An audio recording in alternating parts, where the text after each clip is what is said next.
অষ্টম শ্রেণীর প্রিয় শিক্ষার্থী বন্ধুরা, এই পর্বে আমরা তোমাদের প্রথম অধ্যায় প্যাটার্নের আরো একটি সৃজনশীল নিয়ে আলোচনা করব। এটি রাজশাহী বোর্ডের একটি প্রশ্ন। তবে এই প্রশ্নটি হচ্ছে তোমাদের জন্য একটু কঠিন মনে হতে পারে, তবে ধৈর্য সহকারে দেখো, আমি খুব সহজভাবে তোমাদের প্রশ্নটি বুঝিয়ে দেওয়ার চেষ্টা করব। তো এই ভিডিওর পাশাপাশি তোমাদের আরেকটা কথা বলে রাখি, তোমাদের প্রত্যেকটা অধ্যায়ের বইয়ের সলিউশন থেকে শুরু করে সিকিউ, এমসিকিউ এবং শর্ট কোয়েশ্চেন যা যা দরকার হয় আমি সবগুলো প্লেলিস্টে একটার পর একটা তোমাদের জন্য ভিডিও বানিয়ে যাব। তো তোমাদের যদি ভিডিওগুলো ভালো লেগে থাকে তো তোমরা সাবস্ক্রাইব করে পাশে থাকার জন্য তোমাদের অনুরোধ রইল। তো আমরা কথা না বাড়িয়ে প্রশ্নে চলে যাই। দেখো, এই পর্বটিতে আমাদের একটা উদ্দীপক দিয়েছে এরকম 0, 3, 8, 15। জাস্ট এই প্রশ্নটিতে এরকম একটা উদ্দীপক দিয়েছে। প্রথম প্রশ্ন, 145কে দুটি ভিন্ন উপায়ে দুটি সংখ্যার বর্গের সমষ্টি রূপে প্রকাশ করো। তো দেখো, আমরা ক নাম্বারটা আগে সলিউশন করি। 145, তা আমরা জানি এই প্রবলেমগুলো আসলে কীভাবে সলভ করতে হয়। তো আমরা প্রথমত এভাবেই চিন্তা করি, 145, তো আমরা হচ্ছে জানি প্রথম একের বর্গ হচ্ছে আমাদের কত, একের বর্গ হচ্ছে আমাদের 1। তো আমরা প্রথমত 145 থেকে একের বর্গ বাদ দিয়ে দেখি। তো এই যে খেয়াল করো, 145 থেকে আমরা যদি প্রথম একের বর্গটা বাদ দিই, অর্থাৎ 1 বাদ দিই, সেক্ষেত্রে আমাদের মান থেকে 140। এই 140টা হচ্ছে অন্য কোনো সংখ্যার বর্গ কিনা আমরা তখন দেখি। এটা দেখা যায় যে 12 এর বর্গ, 12 এর বর্গ মানে 140। তখন আমরা এখান থেকে ডিসাইড করতে পারি 145 সমান একের বর্গ যোগ 12 এর বর্গ। একের বর্গ বলতে 1 এবং 12 এর বর্গ বলতে 140। ঠিক তেমনিভাবে 145 থেকে তখন আমরা প্রথমে একের বর্গ বাদ দিই, বাকি সংখ্যাটা 12 এর বর্গ আকার পাইছি। এরপর হচ্ছে আমরা 2 এর বর্গ বাদ দিয়ে দেখবো, 3 এর বর্গ, 2 এর বর্গ বাদ দিলে 4 বাদ দেওয়ার পর বাকি সংখ্যাটা হচ্ছে আমাদের বর্গ হয় না। এভাবে করে কত হতো, যখন আমরা 8 এর বর্গ বাদ দিব, এই যে 8 এর বর্গ, অর্থাৎ 145 থেকে যদি আমরা 8 এর বর্গটা বাদ দিয়ে দিই 66, দেন আমাদের যে মানটা থাকে সেটা হচ্ছে আমাদের কত, 81। তাহলে 81 হচ্ছে আবার 9 এর বর্গ। তার মানে এখান থেকে আমরা খুব ইজিলি বলতে পারি 145 সমান 66 যোগ 81, অর্থাৎ 8 এর বর্গ যোগ 9 এর বর্গ। এবার আমরা দ্বিতীয় প্রশ্নে যাই। দ্বিতীয় যে প্রশ্নটি আমাদের আছে, প্রশ্নটি বলা আছে এরকম, তালিকাটির জন্য একটি বীজগাণিতীয় রাশি নির্ণয় করো।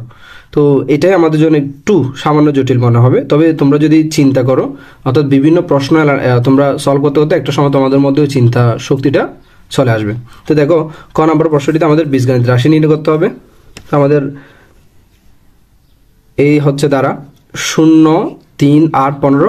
তো প্রথমে আমরা যেটা করি সেটা হচ্ছে আমরা যে দ্বারাটা দিয়ে থাকে সেই দ্বারার হচ্ছে আমরা পার্থক্য বের করি। তো আমরা পার্থক্য বের করলাম, 0 এবং 3 এর মধ্যে পার্থক্য হচ্ছে 3, 8 এবং 3 এর মধ্যে পার্থক্য হচ্ছে 5, 15 এবং 8 এর মধ্যে পার্থক্য হচ্ছে 7। তারপর আমরা 3, 5, 7 এই পার্থক্যগুলো যদি আমরা লক্ষ্য করি, এর মধ্যে যদি কোনো ধরনের প্যাটার্ন আমরা যদি মিল পাই, তখন আমরা হচ্ছে এখান থেকে একটা বীজগাণিতিক রাশি বের করতে পারি।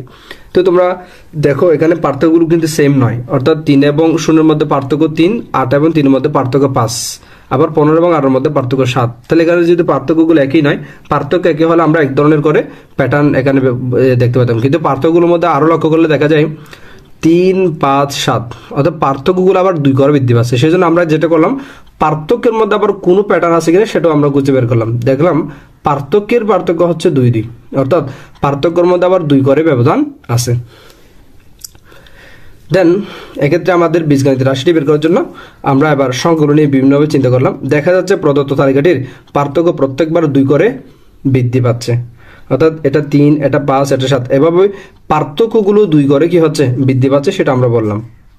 তারপর আমরা যদি এখানে দেখি, প্রথম যে সংখ্যাটা আমাদের আছে 0, দ্বিতীয়টা হচ্ছে 3, তৃতীয়টা হচ্ছে 8। তো তোমরা চাইলে লিখতে পারো প্রথম সংখ্যা সমান 8, দ্বিতীয় পদ সমান 3, তৃতীয় পদ সমান 8, এভাবে লিখতে পারো, আমি লিখিনি। তো 0, 3, 8, 15 এই সংখ্যাগুলোর মধ্যে আসলে আমরা কোন কৌশলে কাজ করলে একটা বীজগাণিতিক রাশি আমরা বের করতে পারি। তো দেখো, আমরা যদি বিভিন্নভাবে চিন্তা করি এর মধ্যে, তো আমরা যদি এক প্রকার ভাবে চিন্তা করি, প্রথমে 0 মিলাতে হবে, 1 থেকে 1 বিয়োগ করলেও 0 হয়। তারপর আবার এই একটা হচ্ছে এমন কোন একটা সংখ্যা থেকে আমরা বিয়োগ করলাম যাতে 3 হয়, যেমন 4 থেকে যদি এই একটা বাদ দিয়ে দিই তাহলে 3 হয়। আবার এই এক সংখ্যাটা যদি আমি 9 থেকে বাদ দিই তাহলে কি হয়, 8 হয়। আবার এই এক সংখ্যাটা যদি আমি 16 থেকে বাদ দিই তাহলে 15 হয়। তাহলে তোমরা এদের মধ্যে প্যাটার্ন লক্ষ্য করতে পারছো, এরকম আমাদের প্রথম পদে আছে 0, তাহলে 0 এর পরবর্তী সংখ্যা 1 থেকে 1 বাদ দিয়ে দিলাম। আবার আমাদের দ্বিতীয় পদে আছে 3, 3 এর পরবর্তী সংখ্যা হচ্ছে আমাদের 4 থেকে 1 বাদ দিয়ে দিলাম। আবার 8 পরবর্তী সংখ্যা হচ্ছে 9, 9 থেকে 1 বাদ দিয়ে দিলাম। আবার 15 পরবর্তী সংখ্যা হচ্ছে 16 থেকে 1 বাদ দিয়ে দিলাম। অর্থাৎ যেই পদগুলোতে যে সংখ্যাগুলো আছে তার পরবর্তী সংখ্যা থেকে 1 বাদ, 0 পরবর্তী সংখ্যা 1, তার থেকে 1 বাদ, 3 পরবর্তী সংখ্যা 4, 4 থেকে 1 বাদ, 8 পরবর্তী সংখ্যা 9, 9 থেকে 1 বাদ, 15 পরবর্তী সংখ্যা 16, 16 থেকে 1 বাদ। এভাবে করে আমরা এখানে প্যাটার্নটা খুঁজে পেলাম। এবার এই সংখ্যাগুলোর মধ্যে যে আমরা খেয়াল করি 1, 4, 9, 16 এগুলো কিন্তু একটা বর্গ সংখ্যার মধ্যে পড়ে। তাহলে 1 কে লিখতে পারি আমরা 1 এর বর্গ, 4 কে লিখতে পারি 2 এর বর্গ, 9 কে লিখতে পারি 3 এর বর্গ, 16 কে লিখতে পারি 4 এর বর্গ। অর্থাৎ এগুলো হচ্ছে ক্রমিক একটা বর্গ সংখ্যার সূত্রের প্যাটার্ন মধ্যে পড়ে। প্রথমটা হচ্ছে প্রথম সংখ্যার বর্গ, দ্বিতীয়টা হচ্ছে দ্বিতীয় সংখ্যার বর্গ, তৃতীয়টি তৃতীয় সংখ্যার বর্গ, চতুর্থটি চতুর্থ সংখ্যার বর্গ, প্রত্যেকটি সংখ্যার বর্গ থেকে আবার এক এক করে বাদ। তাহলে আমরা বলতে পারি প্রথম পদটি পেতে হলে আমাদের এই প্রথম পদটি পেতে হলে 1 এর বর্গ থেকে 1 বাদ দিতে হবে, আর দ্বিতীয় পদটি পেতে হলে আমাদের 2 এর বর্গ থেকে 1 বাদ, 3 নাম্বার পদটি অর্থাৎ 8 পেতে হলে আমাদের 3 এর বর্গ থেকে 1 বাদ, 4 নাম্বার পদটি আমাদের যদি পেতে হয় 4 এর বর্গ থেকে 1 বাদ। এভাবে যে কোনো সংখ্যা অর্থাৎ যে কোনো পদ পাওয়ার জন্য আমরা তততম স্কোয়ার থেকে হচ্ছে 1 বাদ দিলেই হয়ে যাচ্ছে। তা দেখো সেজন্য আমরা বলতে পারি তালিকার বীজগাণিতীয় রাশিটি হলো ক স্কয়ার মাইনাস 1, যেখানে ক হচ্ছে পদ সংখ্যা, সুতরাং নির্ণয় বীজগাণিতীয় রাশি হলো ক স্কয়ার মাইনাস 1। অর্থাৎ ক এর জায়গায় 1 বসালে আমরা প্রথম পদটি পাবো, ক এর জায়গায় 2 বসালে 2 নম্বর পদটি পাবো, ক এর জায়গায় 3 বসালে 3 নম্বর পদটি পাবো, ক এর জায়গায় 4 বসালে 4 নম্বর পদটি পাবো। তাহলে এই বীজগাণিতিক রাশিকে যেহেতু এই প্যাটার্নটা সমর্থন করে, সুতরাং বীজগাণিতিক রাশিটা হচ্ছে ক স্কয়ার মাইনাস 1।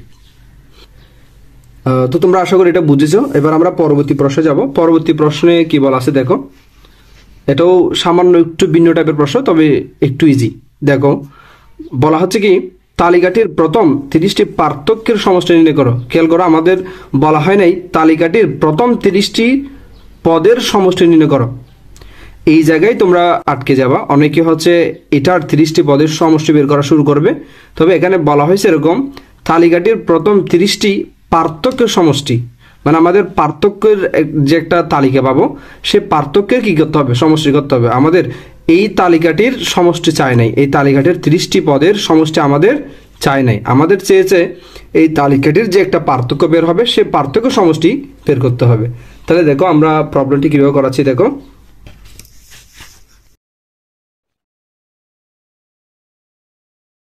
এবার দেখো আমরা বলতে পারি প্রদত্ত তালিকা হচ্ছে আমাদের 0, 3, 8, 15, আর তালিকার পার্থক্য কত হবে 3 থেকে 0 বিয়োগ করলে 3, 8 থেকে 3 বিয়োগ করলে 5, 15 থেকে 8 বিয়োগ করলে 7। এবার এই পার্থক্য যে আছে এই পার্থক্যটারই মূলত আমাদের কি বের করতে বলছে, 30টি পদের সমষ্টি বের করতে বলছে। তাহলে এটাকে আমরা এখন তালিকা হিসেবে ধরে আবার তার কি বের করলাম, পার্থক্য বের করলাম। তাহলে তালিকার পার্থক্যটা আবার পার্থক্যের পার্থক্য, মানে যে পার্থক্যগুলো আমরা বের করছি তাদের মধ্যে যে আবার পার্থক্য বিদ্যমান, 5 থেকে 3 বিয়োগ করলে 2, 7 থেকে 5 বিয়োগ করলে 2, সেটা বের করলাম।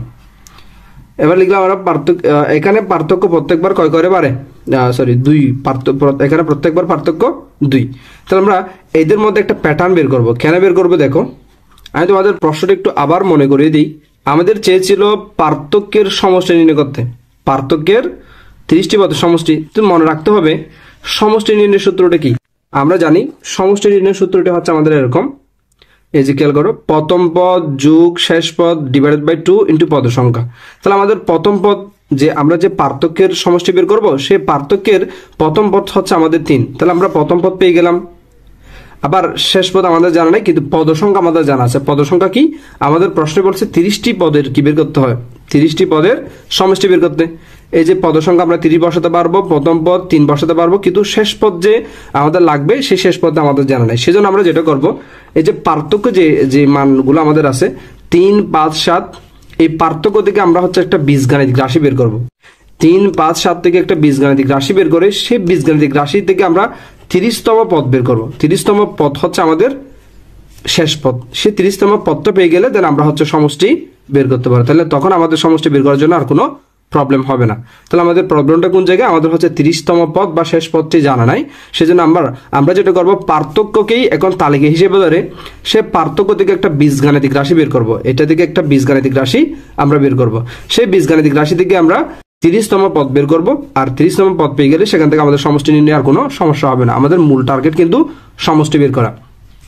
তাহলে দেখো এই জন্য আমরা লিখলাম পার্থক্যের প্রথম পদ হচ্ছে 3, দ্বিতীয় পদ হচ্ছে 5, তৃতীয় পদ হচ্ছে 7। এই যে 3, 5, 7, তাহলে আমরা 3, 5, 7 বসালাম। এবং তৃতীয় পদটি যেহেতু আমাদের এদের মধ্যে আবার পার্থক্য 2, এদের মধ্যে পার্থক্য 2, সেজন্য আমরা 2টাকে 2-এর সাথে কি করলাম, আমরা হচ্ছে 3 পাচ্ছি। দেখো 2-এর সাথে যেহেতু প্রথম পদ সেজন্য 1 গুণ করাম, 1 গুণ করার পর আমরা যদি 1 যোগ করি তার সাথে 3 পাচ্ছি। আবার পার্থক্য 2-এর সাথে যদি আমরা 2 গুণ করি দ্বিতীয় পদ হিসেবে, তার সাথে কি কাজ করলে আমরা 5 পাবো, তার সাথে 1 যোগ করলে আমরা 5 পাবো।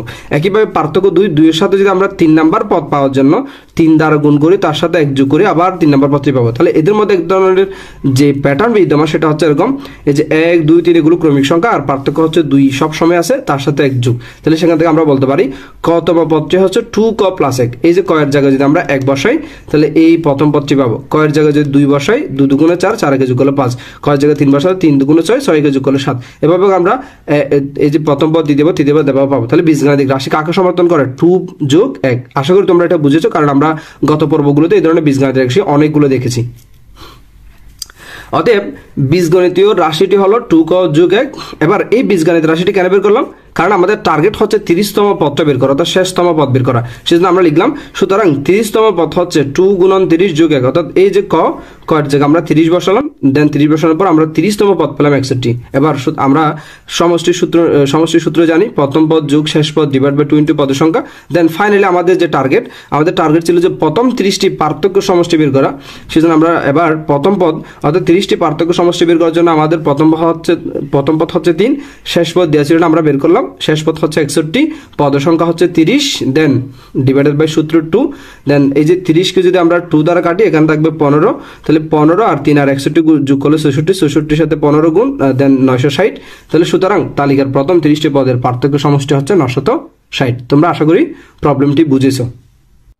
তো যেহেতু আমার চ্যানেলটির বয়স হচ্ছে মাত্র 1 মাস, তো তোমাদের কাছে রিকোয়েস্ট রইল তোমরা সাবস্ক্রাইব করে পাশে থেকো।